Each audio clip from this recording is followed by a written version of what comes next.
अस्सलाम वालेकुम। Daily jobs update में हम दोबारा हाज़िर हैं। एफएमसीजी कंपनी की जॉब्स तफसील में जाने से पहले अगर आप हमारे चैनल पर नए हैं और जॉब की तलाश में है तो इस चैनल को भी साथ में सब्सक्राइब कर लें और घंटी की निशान आल पर भी क्लिक कर लें। इससे हमारे हर आने वाले जॉब्स इन्फॉर्मेशन आपको रोज़ाना के हिसाब से मिलती रहेगी।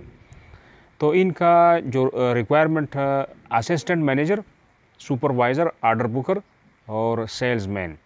तो असिस्टेंट मैनेजर का ग्रेजुएशन होना चाहिए, ग्रेजुएट हो, 5 साल का तजुर्बा हो। सुपरवाइज़र ऑर्डर बुकर भी ग्रेजुएट और 5 साल का तजुर्बा हो। सेल्समैन मैट्रिक पास और 5 साल का तजुर्बा हो, यानी तजुर्बाकार लोग चाहिए जिन्होंने पहले काम किया हो। इनका जो लोकेशन है हैदराबाद सिंध में। और नोट कर ले इनका मेल एड्रेस अप्लाई करने के लिए, साथ में टेलीफोन नंबर, मोबाइल नंबर, आप बात कर सकते हैं, कॉल मिला सकते हैं, कोई मसला नहीं।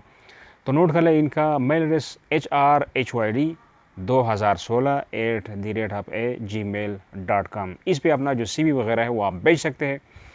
साथ में जो नंबर है वो नोट कर ले 0311 300 3940। ये इनका नंबर है और आप किसी भी टाइम पे बात कर सकते हैं, मोबाइल नंबर है। तो ये थी हमारी आज की अपडेट। नेक्स्ट अपडेट के लिए खुदा हाफिज़।